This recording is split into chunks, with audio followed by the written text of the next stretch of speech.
I guess let me begin with a polling question. Which phrase best describes the culture at your current firm?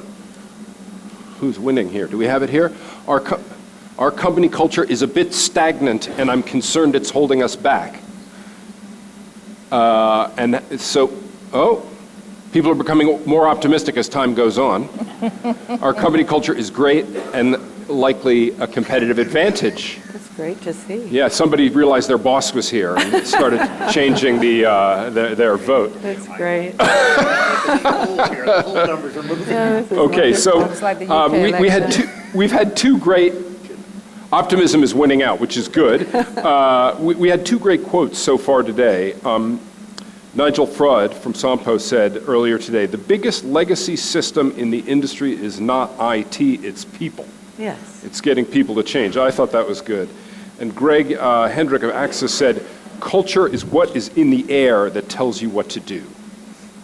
So maybe we can start by just saying, I don't want to be accused of this being the fluffy part of today's presentation.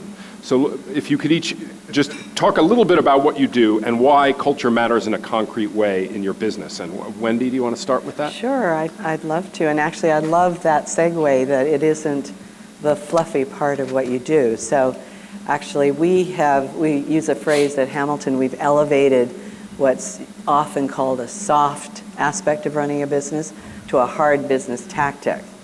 Because we understand if we don't have an aligned company, we're aligned with our culture as well as our business strategy and the goals and objectives that we've set out, we're just not going to accomplish anything. And if it isn't representative and relevant of the world we're living in and the employee base that we need to attract, and if we're not meeting their expectations in the environment that we are creating, then again, we're not competitive and we're not going to be able to achieve what we want to. So I guess we see this as a critical business imperative. This idea that it's around, banners and parties and socializing and making sure that everybody has a chance to get together. That's all part of it. But the root of it is the behavior. How do you behave amongst yourselves, with your clients, with your investors, with your shareholders? There shouldn't be a gap between what you believe you represent as a company and what you want to achieve as far as your business is concerned. So we've worked really hard at Hamilton to do that. I'll just say one quick thing, and I've got to pay tribute to Brian, because everybody in this room must know that Brian established Hamilton. Why is this the first panel today to have more than one woman in it? This is, let me just read this out. First audience question comes in. Why is this the first panel today to have more than one woman on it? It is because culture is still seen as a female issue. Well, look at our industry. Let's time out there, guys. Yeah. Let's time out there. Let's take the We'll put it aside. Let's take the lead on this. Yeah. You have heard the leaders of the industry talk about culture is at the heart of everything we do in our business. There is no discussion about it. The culture is at the center of everything we do. Yes. It's how we behave. It's how our leadership behaves. Greg and I worked together at Excel. The phrase we used was how we behave when no one's watching. Yes. What are those shared levels of value that we understand that links us all? And by the way, those shared values that link us doesn't mean we look the same. You never sacrifice diversity for culture. The very essence of building a fabulous culture is about having diversity. And so I actually did a little adding up. There are 7 people of diversity on this whole day today out of potentially 30. Not good enough, guys. Not good enough. Fiona, I'm getting the feeling that you're not a very fluffy person yourself. I have this new role in Lloyds where I have been asked by the franchise board to take the lead on some cultural challenges that we have in London. And my initial reaction is don't give it to the woman. This has to be about something where we bring everybody along with us. And if it's seen as being given to the woman as fluffy, we're not going to get there. But you're right, I'm not a fluffy person. I'm at the end of my career, believe you me, 40 years in the business. I've been through most of the challenges from a diversity point of view. And guess what? 40 years ago, I would look in a room in London of 600 people and there would 95% be white men. Yes. 40 years later, it's pretty much the same. So we have to change it. Yes. It's an imperative. And by the way, the regulators are focused on this in a way, all of us are going to be talking about this with our regulators. I've got a meeting with the PRA and the FCA next week, and everybody's focused on this issue. Pete, speaking as the minority on this panel. Not quite counting you. It looks 50-50 here. I'm not a member of the panel. You don't count. Okay, I got it all. Yeah. No, the particular question is, tell me, it's the same question for the other ones. Talk about why culture is a business imperative within your business and how that plays out. And so, of course, I'll answer that, but before I do that, I'll answer one other. And I think it's an interesting comment about the power of diversity and the importance of diversity, and it's kind of core to the fabric of how you create a culture. One thing to be very aware of, though, and it's very, very subtle in my view, and I don't know whether this is shared by others, is culture has a way of reinforcing itself. And so one of the things that you do is you bring people into the organization. They stay around because they like the culture. They enjoy others. They enjoy interacting.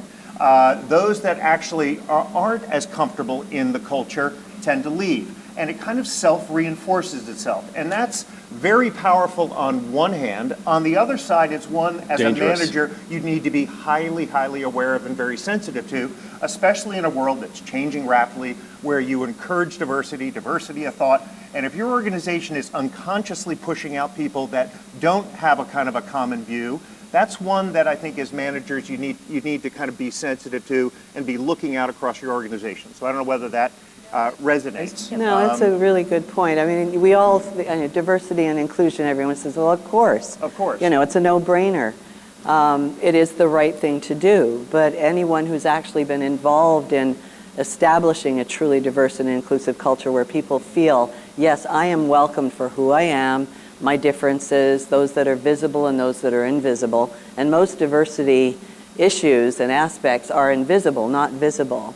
Anyone involved in truly addressing that realizes, intellectually, yes, of course, actually in implementation, yes, it can get very uncomfortable. Part of what we have to do, though, is make it so that it's part and parcel of leadership, it's part and parcel of what we do as our day job. Yes. And so you align compensation and remuneration on how well you do this. Yes. So, how well are you attracting a great diverse workforce? Yeah. How are you doing in terms of really modeling behavior that supports the values that you as an organization? I mean, one of the other things that I find very interesting, and Brian hinted at it in his session with you, Robert, was, it's easy to make companies good when things are going well. When the market's going well, when there's lots of great business, it's easy to create a great feeling that you generate, producing a great business. Let me tell you, the culture becomes literally the differentiator when things go bad.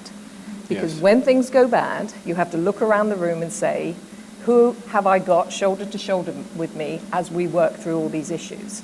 And that's the moment when you understand if all the work you've invested in your culture in terms of really, really establishing what are the values, how do we treat each other, when we're under stress, how do we perform, how do we behave.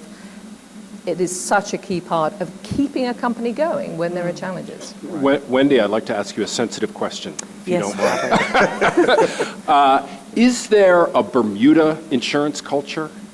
And does it need a rethink, or what are its strengths and its weaknesses? That's such a good question, and I'd love Fiona and Pete to answer as well. But as a Bermudian who's been in the business now for 25, going on 30 years, this is a unique market, right? I mean, there aren't many places in the world where everybody understands, that insurance and reinsurance is a part of the fabric of what makes the country tick.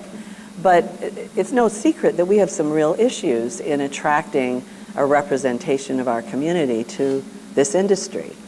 And so I would say that there is a Bermuda mindset, yes. I think there needs to be a recalibration of that mindset. If we're really going to attract the talent, our homegrown talent, into this market in a way that's meaningful. And it's not just entry-level positions, because you look around this room and you go to ABIR events and ABIC events and other industry sponsored activity and that sort of thing. And generally speaking, there is more and more diversity, but still, as you go up into the senior ranks, it becomes whiter and it becomes more male. Until sitting around the C-suite, around the boardrooms of our board tables of our boardrooms in Bermuda, it's still very homogeneous. And we need to address that. I mean, what I would say about Bermuda, and when I reflect on how you build a successful culture, it's not a one and done. Quite frankly, you continuously do it, you're nurturing it, you're bringing in new elements. I mean, we talk about how are we going to embrace the technology part of our industry as we move forward, and we know that that's a different group and demographic of professionals will attract. And it is not about adding a ping pong table or giving vegan cookies out. This is about creating an environment where we actually show career progression, where we bring them into the heart of our business. Because, by the way, that's what's going to happen. But when I reflect on Bermuda, what I think has been a real positive is that driving a culture through an organization and keep revisiting it and communicating requires that your senior leadership buy it. Sometimes they're skeptical at the beginning, but you can bring them on side, and when they're on side, they can be great advocates. But in Bermuda, we get access to that senior leadership all the time. Look at today. You know, we do these things regularly where we get to see a Brian Dupro, where we get to see the very leaders, many of whom I hope will be women and more diverse in the future. But the fact of the matter is we get that exposure. And you can never underestimate the power of hearing that leadership reinforce the messages around culture. So for me today, the enlightening thing has been, you know, hearing Paul Brand, and I sit on the Convex board, talk about how key the culture is. Greg Hendrick, who was one of my mentees when I was at Excel, hear him articulate that the culture is such a key part of the business. So I think the Bermuda model just allows us to have access to that messaging and understand how important it is, which makes a difference. But if I could just add one quick thing, I think it's really important that those leaders start to reflect the community that you're working in, and that isn't the case now. So yes, of course, Brian's voice is important and other leaders are important, but the more there is I see myself in that leader, the better we'll be. Yeah. Well, I've worked out of this. I don't live in Bermuda, but we have an office here, and I have no doubt there's some people from Axis here. I would say that, you know, the culture is clearly within our own company, as it is within your own companies. However, there is a kind of a sense of pervasiveness. It is a relatively small market. I think there's a sense of collegiality. I think there's a sense of great deal of pride with the work and the position that Bermuda holds in the kind of the world insurance market. You do get that sense. I would equally say, and I think Brian talked a little bit about it, about the cyclical nature of various marketplaces, and we've seen it. This is my own personal observation. It's kind of come down a little bit in terms of Bermuda, and business has gone out. That hasn't changed the optimism of people here within this marketplace, but nevertheless, it's pulled it back a little bit. And I think now it's about people starting to kind of push forward and say, how do we rebuild Bermuda and make it really the kind of the leading kind of marketplace along with London and New York for insurance. So I'd say if there's a collective culture, if such a thing exists, I would say it's one of knowledge, it's one of collegiality, it's one of relationships, and it's also one that takes great pride in what it does. So, I wanted to ask you a question in particular, Fiona. Given Lloyd's particular structure, does that make changing the culture, influencing the culture, shaping it, does that make it harder as compared to a standard company, do you think? Undoubtedly. You know, many of you will have seen in the press that there was some pretty negative press coverage around what was going on, and it's the London market as a whole, so it's Lloyds Corporation, but the market in general, so 30,000 plus people.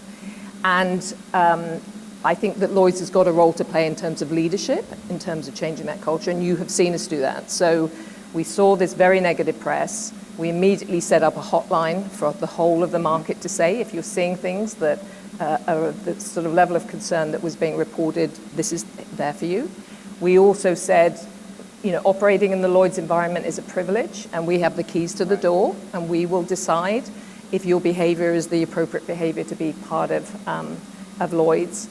And thirdly, we agreed that we would do this cultural survey. And about 3 weeks ago, so at the end of September, we rolled out the cultural survey results. To say it was disappointing is an understatement. 8% of the people said that they'd seen sexual harassment in the marketplace in the last 12 months. Every single question, women answered more negatively than men. Every single question on the survey. What was equally worrying was people talked about the fact that they didn't really believe, whether within their own company or within the Lloyds Corporation or the broader marketplace, that there was really a respect when they did speak up and that there was appropriate action taken. 24% of respondents said alcohol played a part in bad behavior. And there were also some very worrying statistics about well-being and how pressure at work and feeling that leadership wasn't really taking any notice. So we've acted very quickly. I've been asked to head up as an NED at the franchise board, to head up an advisory group, and we're going to be focusing on 4 areas. We're going to look at the gender statistics, and we're going to be rolling out targets throughout the marketplace, working with everybody, bringing everybody along. That doesn't mean there aren't other elements of diversity that we want to focus on, but that's a starting point. We have established the levels of behavior that we want to see in the marketplace, and we're going to roll out a whole series of speaking up activities. So we create an environment where people believe that not only can they speak up, but it will be listened to. There's a lovely quote which from a general in the army, and it says, "Every day you walk past the standard you're prepared to accept." And the fact of the matter is, if we don't speak up about behavior that's not appropriate, that doesn't reflect, and by the way, most of the market does wonderful things, behaves in the right way, creates great business opportunity, is respectful, but we have pockets of behavior clearly where that's not the case. And then we're going to have a whole series of statistics that we will bring back to the market, because if you don't measure it and you can't see any change, we're not changing anything. Well, we've Measured actually means made that an managed, accountability factor in our performance review at Hamilton, that the more senior and the more responsibilities you have at the company, you're measured more and more against our first principles, which encompass diversity and inclusion and the manner in which you do walk the talk of the company. So it's taken as a given that senior level executives and managers are going to be expert technicians, expert in their fields of competency, but that true leader, that true manager that knows how to align the company and the culture more and more is compensated along those lines. I should ask this question from the audience, and I'll kick this to you, Paul. But I think this is... I'm sorry, Paul. You're one of the apostles, I'm sure. I have Matthew. One other quick comment. I would just... Okay. And Fiona talks about a kind of a change that's going on, and how do you influence and drive change? And I would say a couple things. One, we've all been involved in building strategies. They're very clear, they're very concise, you can drive them through the organization. Cultural change, as I know it's softer, some people say, we just flip it over to the HR department, by the way, it's taken care of. Absolutely the wrong approach. Culture needs to be understood, needs to be managed, and it can be changed. That is not something that should be done, kind of idly by. And I would suggest, and it's the same thing you're doing, what's your culture today? What do you like about it? What's driving it? What's either impeding or enhancing performance? Where do you want it to go? Understand that, and then you can build the drivers around that, whether it's performance management, whether it's ambassadors. There's a variety of techniques, but I would really encourage all of you to step it back a little bit and say, I've got a strategy, I know where I want to go, I've got an incredible kind of shift in dynamics going on in my market. What do I want in my culture? What do I want my people to do? Do I want them to be innovative? Do I want them to work autonomously? Do I want teamwork? Whatever it is that you feel is most important to deliver on your strategy, but you can influence it. And I think a lot of young managers come in and just say, well, yeah, I just get swept across and swept along in the stream. And I would say that's not the right approach that one should take going forward. And you see it in action. Right here at Lloyds. I couldn't agree with that more. It has to be deliberate, planful, executed with the same discipline that you put to any other business imperative. I mean, some people know we've just done an acquisition at Hamilton, so we're very lucky as a startup to be able to build a culture from scratch. But you undergo some M&A, and it's an entire different ballgame. So we, between signing and closing our deal, we undertook a culture audit to see what of our culture we jealously wanted to guard and what were the strengths of the incoming colleagues that we felt would enhance and create an even more a strengthened, integrated culture. And we came up with 4 cultural tenets, simple, straightforward, but we're going to live by these as we complete the integration and continue to build the company. And one is invite the right people to the table. Don't work in silos. Make sure that you've got the right diverse voices around the table. Keep the doors open and resist hierarchy. Now, there's always going to be hierarchy, you know, it's just a given, but don't let it crystallize and codify your behavior. Resist the layers of and the barriers that that can represent. And this one I love, all functions are equal. Now, in our industry, underwriting can be the function, but we believe that if you get into this language of front office, back office, underwriting, and then the soft HR, communications, you don't get the voices around the table. You don't get that collaborative, nimble way of working that you need in this day and age. And then the last one is what I said earlier. Elevate those soft elements to hard business tactics, because that's what they are. I want to ask the eternal question that anytime I talk about this one gets asked. So you talk about remuneration based on attracting a diverse workforce. Does that come at the expense of selecting the best candidate? I'm just going to call you Paul now. Please call me Paul. I go by Paul frequently. I'll kick that one to you first. This question comes up every time this topic. Does diversity come at the cost of excellence? No, I mean, it's clearly something that is that for our firm is an important objective to make sure that we're bringing in diverse candidates. When we post for a position, we really make a strong effort to make sure that we have got diverse candidates coming through. But in terms of remuneration-based, no, we're going to choose the best candidate, and we're going to pay accordingly for that best candidate. So, I don't know. I don't really kind of think of it in that way. But what we do enforce is, and it's not encouraged, it's enforced, is when we interview for critical positions, you need a diverse slate of candidates, and we will choose the best candidate from that in that selection process. So it's getting the right people on the list. Just getting the right people, and I would say increasingly, look at this room here. It's not 40 years ago at Lloyds. By the way, if you couldn't tell. We see the incoming talent coming into our organization, interns, trainees, et cetera, incredibly diverse, more women than men, incredibly highly educated. I mean, I have a great hope for the kind of the future of this industry in terms of where it's going. We're not there yet. And we hear you, and I think you're absolutely right. And everybody talks about the pipeline. It's not about the pipeline. The pipeline's actually not bad. The pipeline's leaky. The pipeline's leaky. By the time you get up to the senior levels, all that diversity's gone. So I'm a big believer that we mentor people to death. What we need to do is sponsor people more. So you heard numerous people talk about Bob Clements. I was here when we set up Ace and Excel. I sat in a room with Bob Clements for months at a time. Bob sponsored me within Marsh & McLennan, and I would never be in the roles that I'm in without his sponsorship.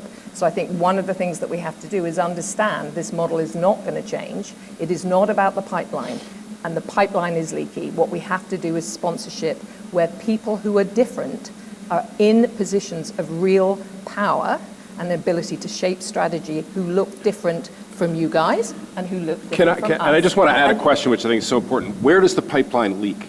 Is there an age that is the biggest danger, or a family situation, or a what? Where's the moment where it's the crack highly comes? complex. It's all of the above. Yes. And I know you guys have worked very closely on parental leave family-friendly. is one. Yes. Parental leave is one. Lloyds. Mat leave versus pat leave. Why do women?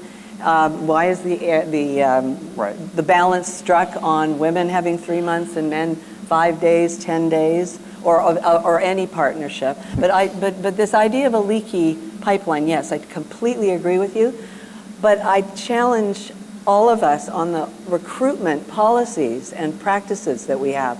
If you're continually plumbing the same depths or Yes. recruiting in the same pools, to mix all my Yeah. analogies, so that you're just going the traditional route. And they say, well, where are the diverse candidates? Well, where did you look? What were the imperatives that you gave to your firm if you're using a search firm? That speaks to one of the questions here. Insurance and financial services has always lacked men and women of color. Do you think it will change now? What is the strategy? And looking at us, where is the diversity on panels? It has to. If this industry is going to be competitive, the young people at in our company have very set expectations. They expect their work environment to reflect the world they're living in. As they're developing products and services, they know what kind of environment they're living in. If they're still in a traditional, 50s, 60s, 70s, 80s environment and mindset, they're just going to walk with their feet. And that actually is happening more and more. Yes. They're going to vote with their feet. They have and they'll walk with them incredibly- too. They have incredibly high expectations. I have a 24-year-old and a 27-year-old, and they challenge me and say, why would you be in a business that so clearly is not supportive of diversity throughout the industry? And it's hard to respond to that. The fact is, as generations coming in, they look at the world, they look at client bases. We should be worried about our clients. Our clients are so much more diverse than us. They expect it of us. And, we talk about the blueprint for the future for Lloyds. If we don't show a change where we are much more representative of the world that we operate in, our clients, and attracting talent, we won't get there.